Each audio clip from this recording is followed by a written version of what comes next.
तो काफी सारे टीचर्स और बच्चों ने बोला सर ये एनसीईआरटी से बाहर है, लेकिन ये एनसीईआरटी के अंदर से है बेटा। मैंने बच्चों को बोला भी था जब मैं यहां पर बच्चों को पढ़ा रहा था नीट के बैच में, हालांकि दोनों बैच में पढ़ाता हूं। जब नीट के बैच में मैं बच्चों को पढ़ा रहा था तो एनसीईआरटी के अंदर मैंने ये एक्सपेरिमेंट बच्चों को बताया था। हेलो बच्चों, कैसे हो बेटा आप सब लोग। तो आज का वीडियो बहुत ही इंपॉर्टेंट वीडियो आप लोगों के लिए, जेईई मेंस के जनवरी अटेम्प्ट के बेटा actual question paper topic wise अपन यहां पर सोल्व करने वाले हैं।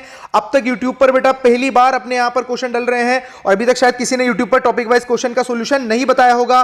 तो आप लोगों के लिए जिनके एग्जाम 45 डेज बाद एग्जाम है बेटा, उन लोगों के लिए बहुत ही इंपॉर्टेंट वीडियो है बेटा। सारे टॉपिक अपन विद एक्चुअल जो क्वेश्चन पेपर है बेटा जनवरी अटेम्प्ट के, वो सारे टॉपिक वाइज, जैसे कि पहला टॉपिक अपने पास है unit and dimension, error and measurement, जिसके 17 क्वेश्चन आपको यहां से नजर आ रहे हैं। ये सारे क्वेश्चन अपन डिटेल्ड एनालिसिस के साथ, एनसीईआरटी के अंदर कौन से पेज नंबर से क्वेश्चन आया है अगर थ्योरेटिकल है तो सारे एनालिसिस के साथ आपको मैं बताने वाला हूं बेटा। ऐसे ही अपन सारे टॉपिक विद डिटेल्ड एनालिसिस अपन यहां पर सोल्व करने वाले हैं, सारे टॉपिक वाइज क्वेश्चन।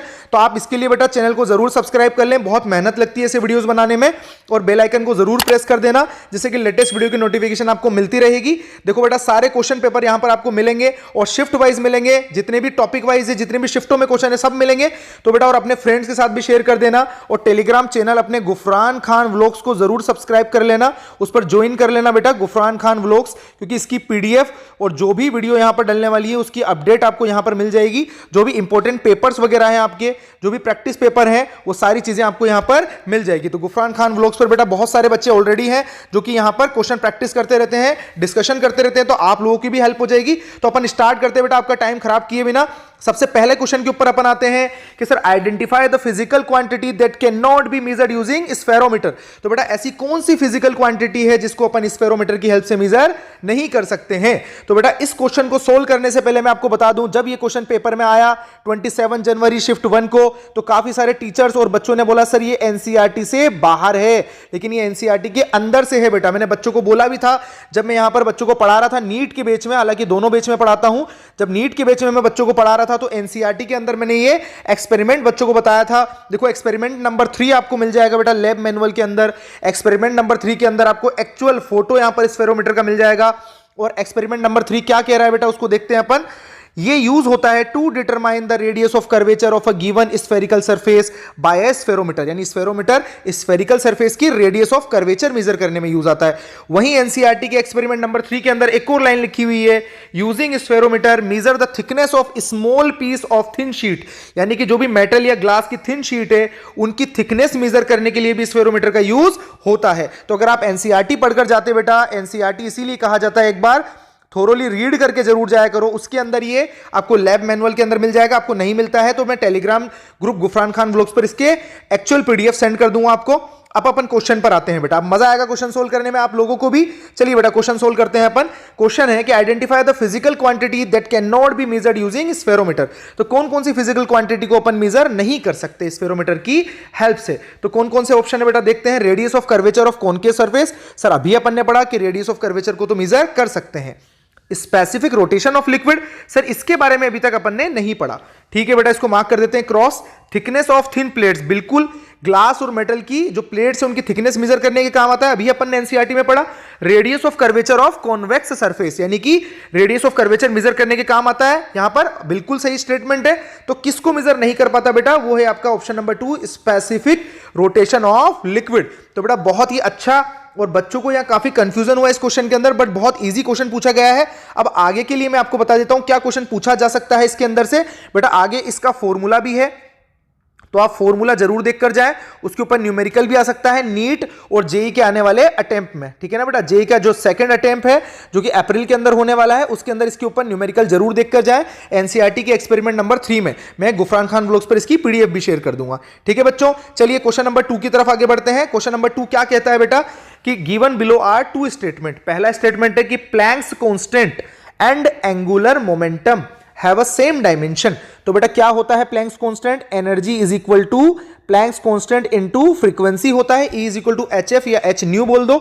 यहां से आप H की डायमेंशन आसानी से निकाल सकते हो, E अपोन में F होता है बेटा। E की डायमेंशन क्या होती है, एनर्जी। सर एनर्जी होती है mL2T-2 और फ्रीक्वेंसी क्या होती है बेटा T-1 होती है। तो H की डायमेंशन क्या हो जाएगी बच्चों यहां से, सर H की डायमेंशन हो जाएगी mL2T-1 हो जाएगी। और एंगुलर मोमेंटम बेटा, एंगुलर मोमेंटम आपके पास होता है L = mvr sin थीटा, या फिर अपन बोल सकते हैं I ओमेगा। तो बेटा यहां से किसी भी एक से आप इसकी डायमेंशन आसानी से निकाल सकते हो। तो m का हो जाएगा मास का m, वेलोसिटी का LT-1 और r का भी l, यानी mL2T-1। बिल्कुल बेटा दोनों की जो डायमेंशन है आप देख भी पा रहे होंगे, h और l की डायमेंशन सेम आ रही है। तो स्टेटमेंट नंबर 1 आपका करेक्ट है। स्टेटमेंट नंबर 2 की बात करते हैं कि linear momentum end moment of force, linear momentum end moment of force have a same dimension. तो बेटा लीनियर मोमेंटम क्या होता है सर, लीनियर मोमेंटम यानी P = mv की बात चल रही है। तो mv की डायमेंशन क्या हो जाएगी, मास की होती है m, वेलोसिटी की LT-1। और मोमेंट ऑफ फोर्स किसे बोला जाता है, मैं बच्चों को हमेशा क्लास में बोलता था बेटा मोमेंट ऑफ फोर्स जरूर यहां पर याद रखो, ये टर्म यूज होती है। मोमेंट ऑफ फोर्स का मतलब होता है बेटा टॉर्क। काफी बच्चों को पता नहीं होगा, इस वजह से नहीं कर पाए होंगे। R क्रॉस F 99% बच्चों को पता होता है जो NCERT या क्वेश्चन रीड आउट करते हैं अच्छे से। तो मोमेंट ऑफ फोर्स मतलब टॉर्क, और टॉर्क होता है R क्रॉस F बेटा। फोर्स की डायमेंशन होती है mLT-2 और R की डायमेंशन होती है बेटा L। तो आप यहां से देख रहे हो कि सर ये हो जाएगा mL2T-2। दोनों की डायमेंशन आप यहां से देख रहे होंगे बेटा, दोनों की डायमेंशन सेम नहीं है। इसका मतलब स्टेटमेंट नंबर 2 आपका रॉन्ग है, यानी कि ये स्टेटमेंट गलत है। तो कौन से यहां पर ऑप्शंस को सेटिस्फाई कर रहा है, statement number 1 true and but second is false. बिल्कुल सही है बेटा, 1 ऑप्शन यहां पर आपका करेक्ट हो जाएगा। अगले क्वेश्चन की तरफ चलते हैं बेटा अपन, क्वेश्चन नंबर 3। टाइम खराब किए बिना क्वेश्चन नंबर 3 क्या कहता है, the equation of state of a real gas is given by P + A/v² v - b = RT। बेटा ये मेरा कॉपी का क्वेश्चन है, जब यहां पर मैं नीट के अंदर करा था तो ये क्वेश्चन मेरे कॉपी में करवाया हुआ है बच्चों का, और एज इट इज क्वेश्चन आया, ठीक है ना बेटा। तो P + A/v²। अब देखो बेटा यहां स्मार्ट वर्क करेंगे, आपसे पूछा गया है डायमेंशन A/b² की, और PVT क्या है बेटा, एज विजुअल प्रेशर है, वॉल्यूम है और टेम्परेचर है। तो अपन ये जानते हैं प्रिंसिपल ऑफ होमोजेनिटी से कि प्रेशर के अंदर A/v² को आप ऐड कर रहे हो, तो पक्की बात है कि A/v² की जो डायमेंशन होगी वो वही होगी जो प्रेशर की होगी। तो यहां से हम बोल सकते हैं कि A की डायमेंशन PV² हो जाएगी। अब यहां से अपन V - b की बात करते हैं बेटा, वॉल्यूम में से यहां सब्ट्रैक्ट हो रहा है B, इसका मतलब B की डायमेंशन वही होगी जो वॉल्यूम की होगी। अब आसानी से अपन यहां बोल सकते हैं A/b² क्या होगा, A की जगह हम लिख सकते हैं सर PV², और B² की जगह हम बोल सकते हैं V²। भाई B V के बराबर है तो B² V² के बराबर, V² से V² कट हो जाएगा और ये आ जाएगा बेटा P के बराबर। तो आपका जो एक्चुअल आंसर आ जाएगा, ऑप्शन यहां पर चेक करो, ऑप्शन नंबर 2 बेटा, विदिन 10 to 15 सेकंड आप आसानी से कर सकते थे। हमने तो यहां सारी चीजें डिटेल में एनालिसिस करके बताई, आप आसानी से 15 to 20 सेकंड में इस क्वेश्चन को क्रैक कर सकते थे। तो ऑप्शन नंबर 2 यहां से करेक्ट आंसर हो जाएगा। चलिए बेटा क्वेश्चन नंबर 3 की तरफ चलते हैं आगे।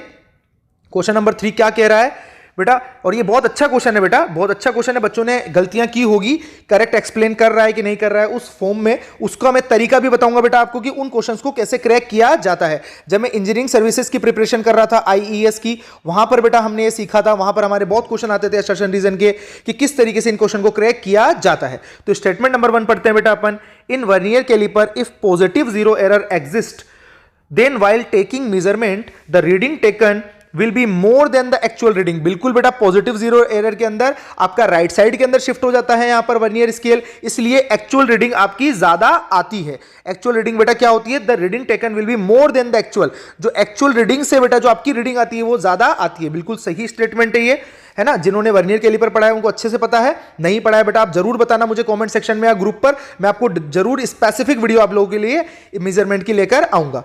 अब सेकंड स्टेटमेंट पढ़ते हैं, the zero error in vernier caliper might have happened due to manufacturing defect और ड्यू टू रफ हैंडलिंग।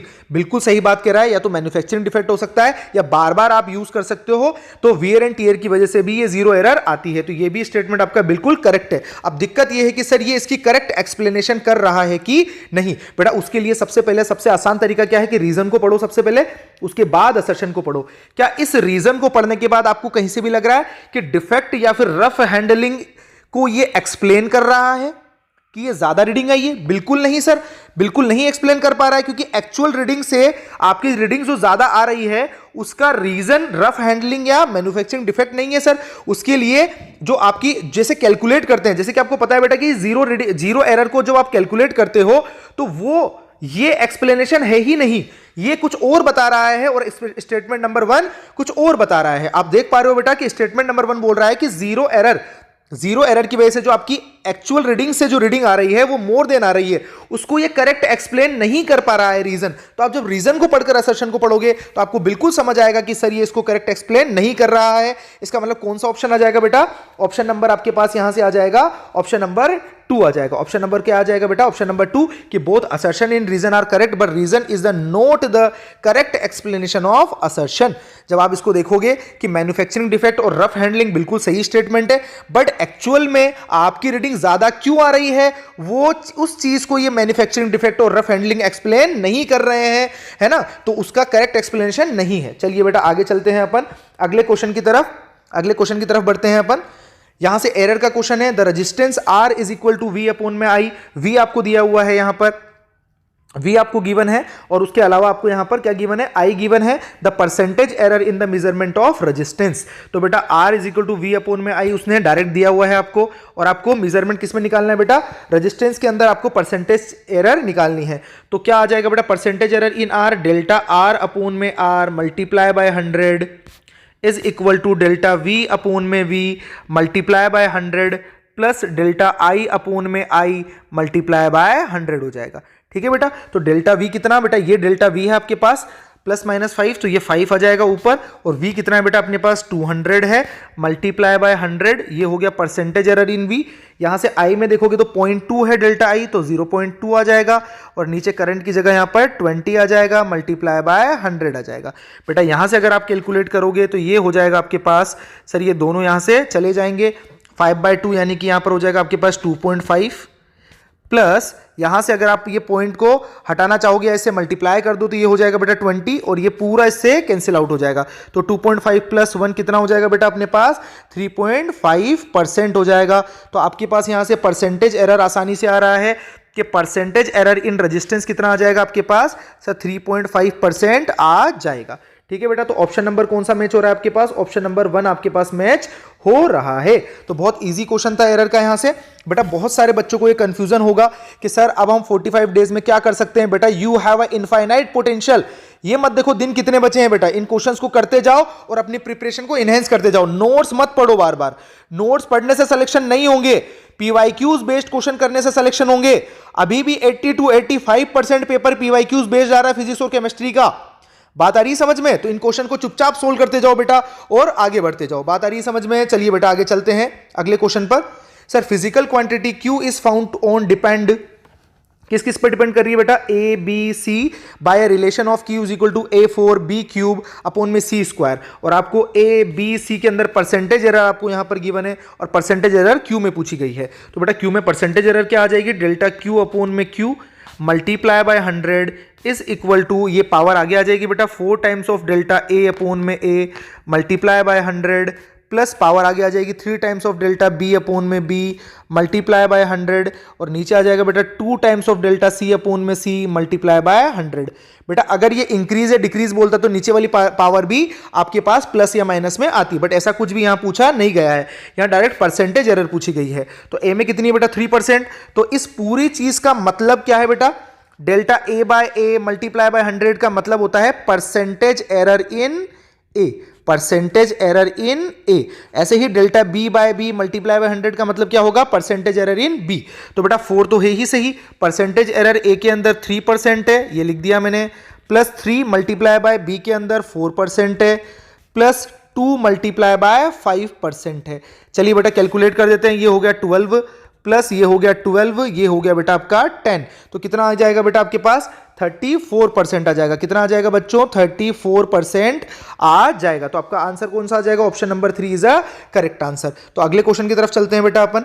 अगला क्वेश्चन है अपने पास यहाँ पे डायमेंशन का, बहुत ही अच्छा क्वेश्चन है, बहुत इजी क्वेश्चन है। मैंने इस बार भी बोला था कि इसके डायमेंशन तो डायरेक्ट याद करके जाया करो। कोफिशिएंट ऑफ विस्कोसिटी की डायमेंशन होती है ML-1 टी माइनस वन। जिसको याद नहीं है आप आसानी से यहां से फोर्स की फॉर्मूले से भी कैलकुलेट कर सकते हो, F is equal to 6 pi eta R V. ठीक है ना बेटा, v यहां पर वेलोसिटी है तो यहां से ईटा की डायमेंशन आ सकती है आपके पास, 6 पाई तो कांस्टेंट है तो ये तो होगा नहीं, ईटा इज इक्वल टू हो जाएगा F अपोन में आर वी। तो F क्या होता है बेटा, M L T minus two, R होता है एल और वेलोसिटी होता है बेटा एल टी माइनस वन होता है। तो ये एक एल से एक एल चला जाएगा और इसकी ईटा की डायमेंशन आपके सामने आ जाएगी, जैसे कि मैंने बताया भी था, M L minus one, T minus one ऊपर जाएगा तो प्लस वन, तो टी भी माइनस वन। तो कोफिशिएंट ऑफ विस्कोसिटी की जो डायमेंशन है वो आ जाएगी बेटा ए की आपके पास 3 आ जाएगी। सरफेस टेंशन क्या होता है सर, सरफेस टेंशन को एस से भी डिनोट करते हैं, वो होता है न्यूटन पर मीटर, उसकी यूनिट होती है।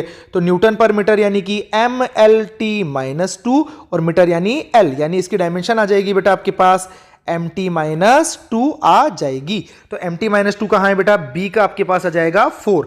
तो दो ही ऑप्शन से आप कर सकते हो, बट अपन एंगुलर मोमेंटम की देख लेते हैं, आंसर तो यहीं से आ जाएगा, ए का 3 है बी का 4 है, ए का 3 है बी का 4 है बेटा, ए का 3 यहां आ रहा है बी का 4 यहां आ रहा है, यानी option number 3 is a correct answer. But इसकी भी देख लेते हैं, एंगुलर मोमेंटम की अभी अपन ने देखी थी बेटा L is equal to M V R, तो आपको टाइम खराब में नहीं करूंगा, आसानी से आप देख सकते हो कि सी का 2 आ जाएगा, अपन ने सॉल्व भी किया था कि M L two T minus one. Sir rotational kinetic energy, बेटा काइनेटिक एनर्जी कोई सी भी हो, काइनेटिक एनर्जी की डायमेंशन एनर्जी की डायमेंशन ही होगी और वो होगी M L two T minus two होगी, यानी कि डी का 1 आ जाएगा। तो बेटा इसके अंदर सारे ऑप्शन आ रहे हैं, बिल्कुल बहुत ही easy peasy lemon squeezy type question था। अगले क्वेश्चन की तरफ चलते हैं बेटा।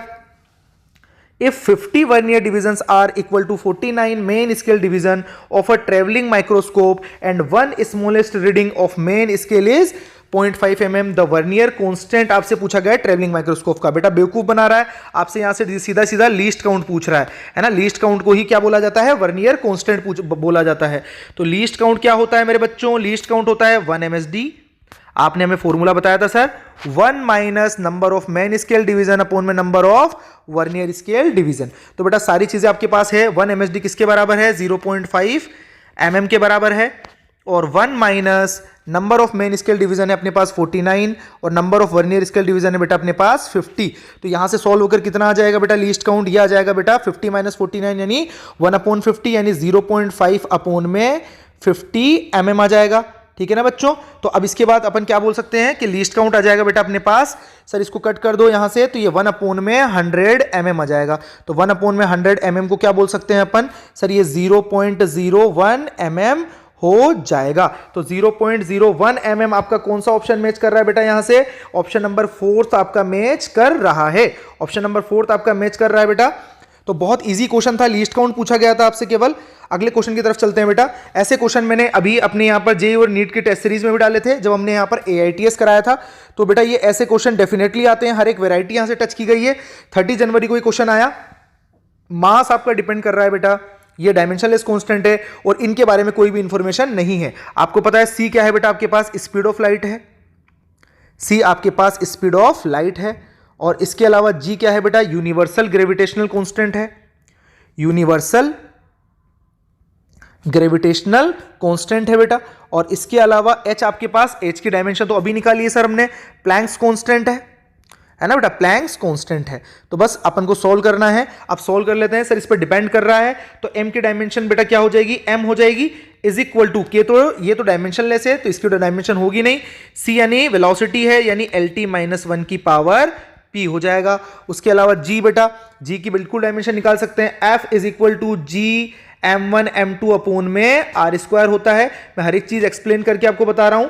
G is equal to F into R square, बेटा F इंटू आर स्क्वायर की क्या हो जाएगी, MLT minus 2 into L2, R square का L2 हो जाएगा, M1 M2 का M स्क्वायर हो जाएगा। तो G की डायमेंशन क्या आ जाएगी यहां से, सर वो आ जाएगी M की पावर -1, L की पावर 3 और T की पावर -2 हो जाएगी। तो कितना हो जाएगा बेटा यहां पर, ये हो जाएगा सर M की पावर -1 और L की पावर 3 और T की पावर -2 की पावर -½ हो जाएगा, जैसे कि यहां पर गिवन है। और H क्या था बेटा, अभी आपने निकाला था E is equal to HF होता है।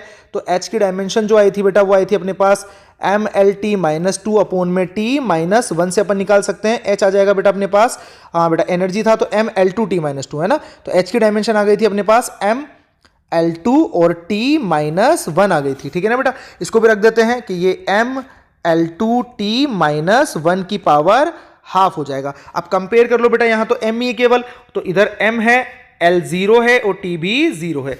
इधर कितना आ जाएगा सर, m की पावर हो जाएगी, यहां पर से होगी अपने पास प्लस हाफ और यहां पर भी हाफ, यानी m की पावर 1 हो गई बेटा। और l की पावर कितनी हो जाएगी, l की पावर बेटा यहां पर p है और यहां पर कितनी है अपने पास सर, ये -3/2। भाई l की पावर कितनी p है, एक बार -3/2 है और यहां पर है बेटा आपके पास 2 यानी कि +1 है। तो ये -3 + 2 यानी कितना हो जाएगा, l की पावर p माइनस हाफ हो जाएगा। तो l की पावर हो जाएगा p माइनस हाफ और t की पावर लिखने की जरूरत ही नहीं है, क्योंकि हमें यहां से क्या पूछा गया है, p पूछा गया, हम यहीं से कंपेयर कर लेंगे बेटा, t को लिखने की भी जरूरत नहीं है। तो क्या आ जाएगा बेटा यहां से, बेटा p माइनस हाफ आपके पास आ जाएगा 0 के बराबर, क्योंकि यहाँ l की पावर 0 है। तो यहां से हम आसानी से बोल सकते हैं कि p इज इक्वल टू कितना आ जाएगा बेटा, हाफ आ जाएगा। तो p की यहां से आपके पास वैल्यू पूछी गई थी कि the value of p will be half, तो p की वैल्यू कितनी आ जाएगी बेटा, हाफ आ जाएगी। नेक्स्ट क्वेश्चन की तरफ चलते हैं बेटा अपन। If the percentage error in the measuring length and diameter of a wire are 0.1% each, the percentage error in measuring its resistance will be। तो बेटा आपसे परसेंटेज एरर किसमें, रेजिस्टेंस में पूछा गया है ना। रेजिस्टेंस के अंदर रेजिस्टेंस क्या होता है बच्चों, सबसे पहले वो देख लेते हैं। तो R is equal to rho L upon में एरिया होता है। तो बेटा आपको यहाँ एरिया नहीं, आपको डायमीटर बोला गया है, तो रो L अपॉन में π/4 d स्क्वायर। तो बेटा आपसे परसेंटेज एरर पूछी गई है रेजिस्टेंस में, तो डेल्टा R अपॉन में R multiply by 100 is equal to, बेटा रो की बात ही नहीं कही गई है, लेंथ की बात की गई है केवल, तो रो तो यहां पर 0 हो जाएगा, यहां पर रेजिस्टिविटी है, length delta L/L multiply by 100 plus बेटा π/4 भी कांस्टेंट है, इसका भी कोई एरर नहीं आएगी, plus 2 times of delta d/d multiply by 100। तो कितना आ जाएगा बेटा, ये आ जाएगा परसेंटेज एरर आपकी R में आ जाएगी। आप यहां से देखो क्या है, लेंथ और डायमीटर दोनों की बेटा कितनी 0.1%। तो यहां पर अपन आ जाएगा सर, ये आ जाएगा 0.1% प्लस 2 टाइम्स ऑफ 0.1%। तो दोनों कितना हो जाएगा बेटा 0.2 0.1। तो R के अंदर परसेंटेज एरर आ जाएगी आपके पास 0.3% आ जाएगी। तो बहुत इजी क्वेश्चन था, easy peasy lemon squeezy type question था। अगले क्वेश्चन की तरफ चलते हैं बेटा अपन। If force is represented by F is equal to ax square plus bt की पावर हाफ। तो बेटा यहां पर प्रिंसिपल ऑफ होमोजेनिटी से अपन कह सकते हैं कि ax स्क्वायर की डायमेंशन फोर्स के बराबर है, यानी कि a इंटू, अब x क्या है बेटा, x आपकी डिस्टेंस है, t टाइम है, तो x l स्क्वायर हो जाएगा is equal to M L T minus 2। तो a की डायमेंशन हो जाएगी बेटा आपके पास m l की पावर -1 और t की पावर -2 हो जाएगी। बात आ गई समझ में बेटा, है ना।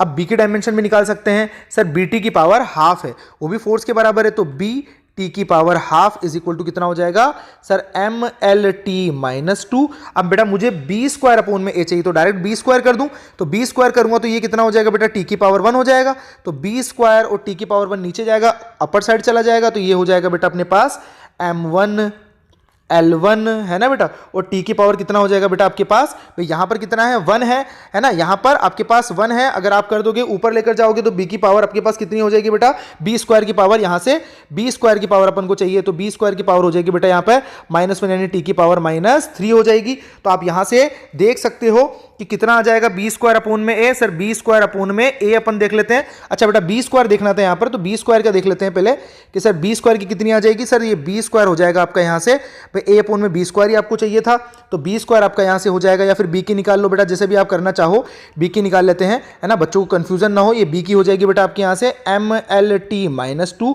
अच्छे से सोल्व करके एक एक स्टेप दिखा देते हैं, t की पावर हाफ है, तो अगर आप ऊपर लेकर जाओगे बेटा तो b की डायमेंशन कितनी हो जाएगी सर, b की डायमेंशन हो जाएगी ml, है ना बेटा, और ये t की पावर -2 माइनस हाफ है, तो ये हो जाएगी बेटा माइनस का 5/2, है ना, माइनस का 5/2, तो माइनस का 5/2, तो b की डायमेंशन कितनी है बेटा, ml t की पावर माइनस का 5/2। अब मुझे चाहिए क्या बेटा, मुझे b स्क्वायर अपॉन में a चाहिए, तो b स्क्वायर की कितनी हो जाएगी सर, b स्क्वायर हो जाएगा आपके पास m square l square t की पावर -5 हो जाएगा, है ना, और अपॉन में a कितना हो जाएगा बच्चों, बेटा a हो जाएगा, यहां पर डायमेंशन निकाली हुई है a की मैंने, ml -1 t -2, तो हो जाएगा ml -1 t -2 हो जाएगा। तो ये कितना आ रहा है बेटा, यहां से b स्क्वायर अपॉन में a आ जाएगा आपके पास, ये आ जाएगा सर, ये बचेगा आपके पास और ये आ जाएगा L3 और ये आ जाएगा बेटा आपके पास t की पावर -3। तो बेटा ये आपका एक्चुअल आंसर है mL3 t की पावर -3। बेटा ये ऑप्शन नंबर ए ही आपका मैच कर रहा है। बहुत ही इजी क्वेश्चन था,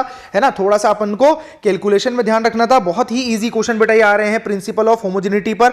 आप अच्छे से इस कॉन्सेप्ट को देखकर जाना, principle of homogeneity, principle of homogeneity. ठीक है बच्चों, प्रिंसिपल ऑफ होमोजेनिटी को आप अच्छे से देखकर जाना, क्योंकि इसके ऊपर दूसरा क्वेश्चन ये है ना, जो कि 31 जनवरी को पूछा गया। अगला क्वेश्चन देखते हैं बेटा अपन। The measured value of the length of simple pendulum is 20 centimeter with 2 mm accuracy. The time for 50 oscillation was measured to be 40 seconds with 1 second resolution. From this measurement, the accuracy in the measurement of acceleration due to gravity is n%. तो बेटा आपको पता है, मैं अच्छे से detail में solve करके बता देता हूँ। t इज इक्वल टू 2 पाई के अंदर अंडर रूट में l बाय जी होता है। बेटा परसेंटेज एरर इसमें निकालनी है तो इसको स्क्वायर कर दो। t square is equal to 4 pi square और l बाय जी होता है। अब g में निकालना है तो बेटा डेल्टा g by G multiply by 100 is equal to कितना बेटा, ये इधर चला जाएगा जी, तो टी स्क्वायर इधर आ जाएगा बेटा। 4 पाई स्क्वायर के अंदर कोई एरर नहीं होगी, तो ये होगा delta L by L multiply by 100 plus 2 times of delta T by T multiply by 100 हो जाएगा। ठीक है ना बच्चों। तो अब अपन यहां से आसानी से अपन कैलकुलेट कर सकते हैं कि sir percentage error in G, delta G by G multiply by 100 is equal to अपने पास हो जाएगा sir delta L by L. Delta L कितना है बेटा, ये 2 mm है। सेंटीमीटर में कन्वर्ट करना क्योंकि लेंथ सेंटीमीटर में है, तो कितना हो जाएगा 0.2 सेंटीमीटर में आ जाएगा और नीचे आ जाएगा बेटा आपके पास 20 सेंटीमीटर। ठीक है बच्चों, मल्टीप्लाई बाय 100 है ना, ये परसेंटेज एरर प्लस और डेल्टा टी में कितना बेटा, डेल्टा टी में आप यहां से बेटा देखो, बच्चे बहुत सारे बच्चे गलतियां करते हैं। आप अगर यहां पर देखो, अभी मैं यहां पर रख दूं डेल्टा टी की जगह 1 सेकंड, है ना, पहले तो 2 रख देता हूं, ये 2 भी है तो 2 इंटू और डेल्टा टी कितना है 1 और टाइम कितना लग रहा है 40 और मल्टीप्लाई बाय 100 हो जाएगा। ठीक है बेटा, ये भी क्वेश्चन आंसर बिल्कुल सही आएगा, बट यहां पे कॉन्सेप्चुअल एरर कर रहे हो बेटा, क्योंकि डेल्टा टी क्या है, डेल्टा टी एक्चुअल में बेटा है क्या। बच्चे बहुत बड़ी गलती कर रहे हैं। अगर कभी आईआईटी एडवांस 2010 वाला क्वेश्चन अगर आ गया तो सब निपट जाओगे बेटा, है ना। 2010 या 2014 में भी क्वेश्चन आया था, सब निपट जाओगे। इसका मतलब क्या है, डेल्टा टी बेटा आपने एसएचएम पढ़ा है, एसएचएम अच्छे से पढ़ा है। एसएचएम के अंदर है कि सर टी जो है वो है time period in one oscillation, time period in one oscillation, यानी वन ऑसिलेशन के अंदर आपके पास कितना टाइम लग रहा है। और यहां पर तो आप देख पा रहे हो बेटा कि वन ऑसिलेशन की बात ही नहीं हो रही है, यहां पर 50 ऑसिलेशन की बात हो रही है। इसका मतलब जो हम लिख रहे हैं वो गलत है। नहीं बेटा, देखो ये 1/40 ही आएगा अगर अपन कॉन्सेप्चुअल वाइज भी करेंगे। देखो कितने ऑसिलेशन है बेटा, 50 ऑसिलेशन में 40 सेकंड लग रहे हैं। 50 ऑसिलेशंस के अंदर टाइम जो लग रहा है वो 40 सेकंड का लग रहा है, तो वन ऑसिलेशन में जो टाइम लगेगा वो 40 अपॉन में 50 सेकंड लगेगा। अब ये क्या आ गया बेटा अपने पास, ये आ गया अपने पास टाइम पीरियड। ऐसे ही अपन एरर देखेंगे तो जो 40 या जो आपके 50 ऑसिलेशन से उनमें एरर कितनी हुई है 1 सेकंड, यानी कि स्टॉप वॉच लेकर अगर कोई बैठा होगा और 50 ऑसिलेशंस होने में लास्ट में उसने कैलकुलेट किए होंगे तो 1 सेकंड की एरर हो सकती है।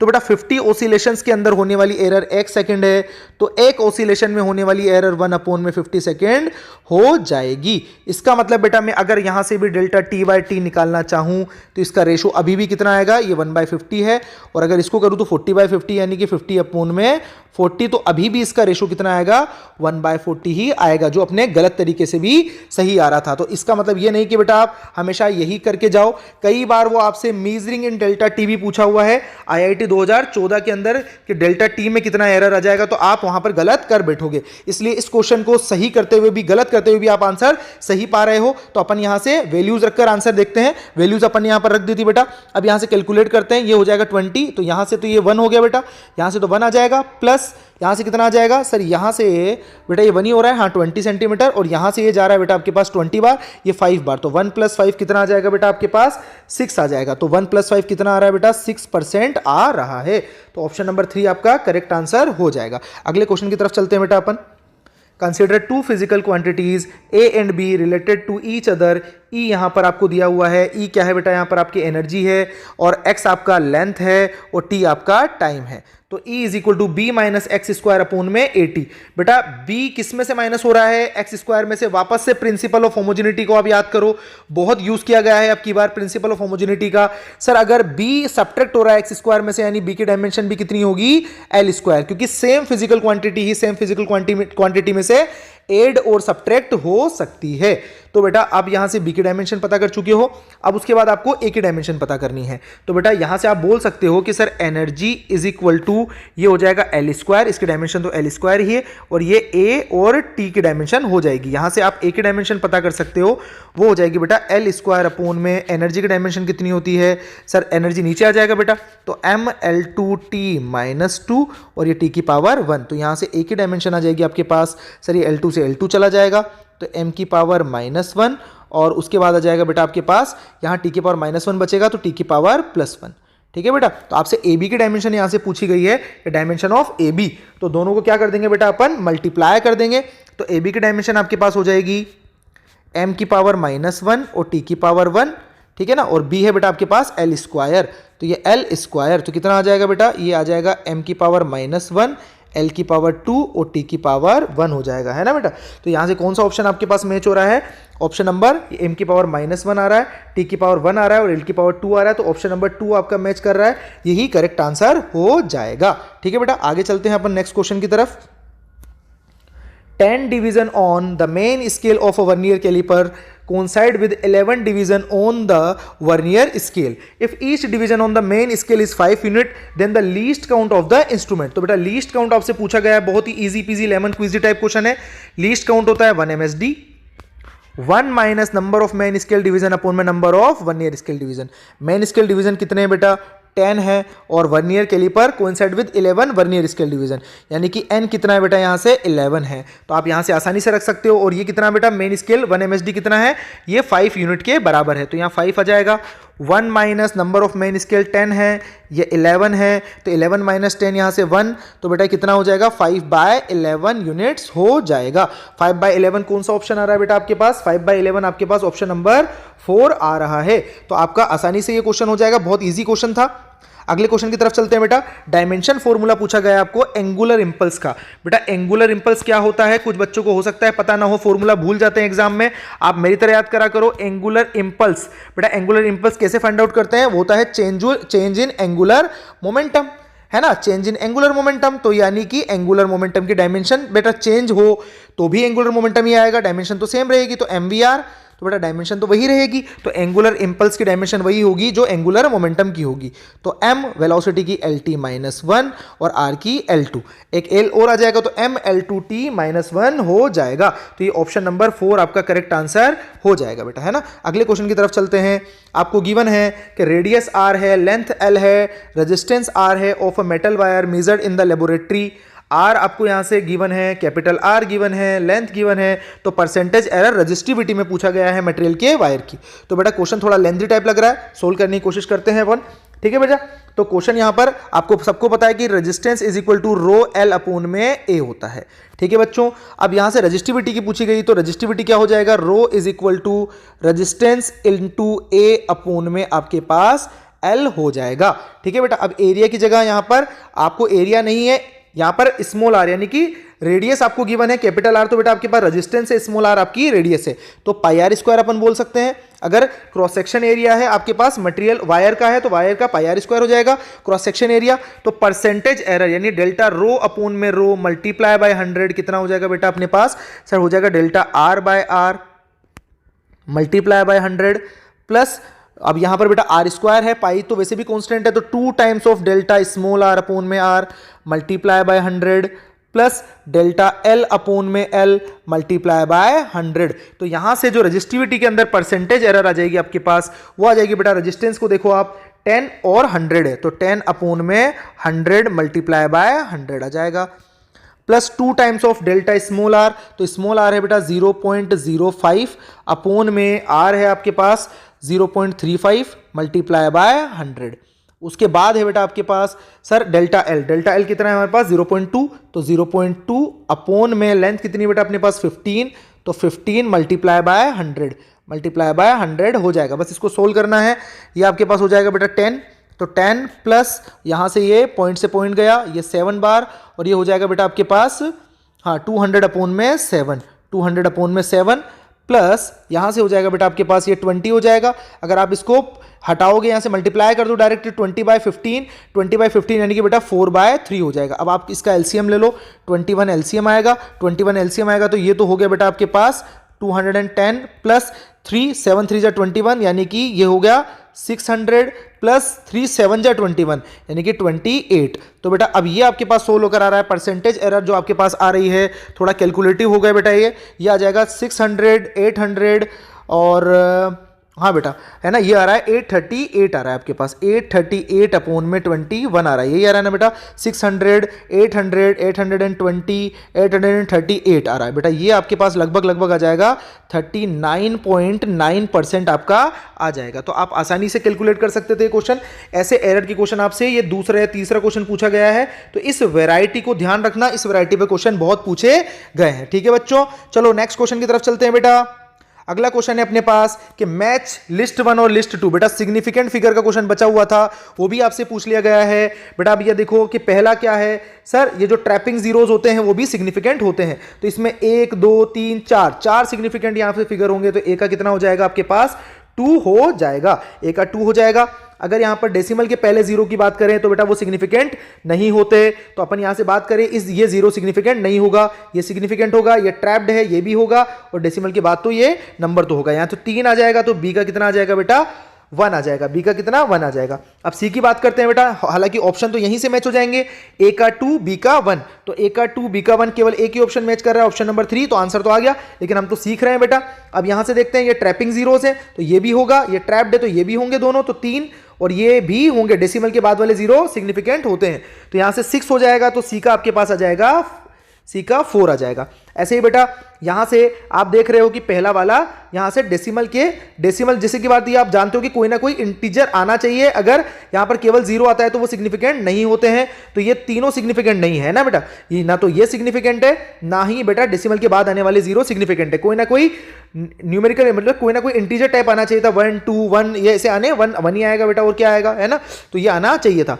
तो कितनी बात है बेटा, ये सिग्निफिकेंट है 1 2 3 4 5, यानी कि यहां पर ऑप्शन नंबर डी का आपके पास 3 आ जाएगा, जिसका 5 सिग्निफिकेंट फिगर है। तो ऑप्शन तो आपको मिल ही गया है बेटा। आई होप आप लोगों को बहुत मजा आया होगा, ऐसे ही डिटेल्ड एनालिसिस अपन करते रहेंगे बेटा, है ना। और अब मुझे भी बहुत मजा आ रहा है आप लोगों को यहां पर डिटेल्ड एनालिसिस देने में। तो अपन ने यूएनडी और मेजरमेंट का यहां से अपन ने डिटेल्ड एनालिसिस लिया है, यूएनडी और मेजरमेंट का अपन ने डिटेल्ड एनालिसिस लिया है बेटा। इसके बाद अगला जो है वो काइनेमेटिक्स का है, तो बेटा जरूर फ्रेंड्स के साथ शेयर कर देना, ताकि मेरी भी हेल्प हो जाएगी और आप लोगों को भी बेटा अपने आने वाले एग्जाम के अंदर जो भी 45 डेज हैं बेटा, किसी को कोई भी दिक्कत हो, कोई भी डिप्रेशन हो, कोई भी परेशानी हो, आप मुझे मैसेज करो, है ना, टेलीग्राम ग्रुप पर, वहां पर जरूर मैं आपकी हेल्प करूंगा, ठीक है ना। आप लोगों से बात करूंगा, टेलीग्राम ग्रुप आपको पता ही है ना, मैंने बता भी दिया है, और अपने फ्रेंड्स के साथ जरूर शेयर कर देना, क्योंकि यूट्यूब पर अभी तक किसी ने सॉल्व नहीं करवाया है बेटा टॉपिक वाइज क्वेश्चन, अपन ने टॉपिक वाइज सारे क्वेश्चन यहां पर सॉल्व करवा दिए हैं, है ना। तो आई होप आप लोगों को मजा आया होगा बेटा, ऐसे ही आप लोग बने रही है, और है ना मैं आपको जरूर बेटा जो भी आपकी डिमांड होगी कि सर आप तो यहां पर टॉपिक वाइज जरूर कुछ टॉपिक जो आप बताओगे उनको मैं आपको पढ़ाऊंगा भी सही, ठीक है ना बेटा। रिसोर्सेज की कमी है, देखो मैं सही बात बताऊं तो इसीलिए मैं फेस कैम यूज नहीं कर पा रहा हूं, इसीलिए बेटा आप लोगों को अगर कोई भी दिक्कत आती है आप मुझे टेलीग्राम पे मैसेज कर दीजिए, हम पूरी कोशिश करेंगे कि आप लोगों की जो भी क्वेरी हो रिजॉल्व हो सके। फिर मिलते हैं बेटा नेक्स्ट सेशन में, till then bye bye, take care, sayonara.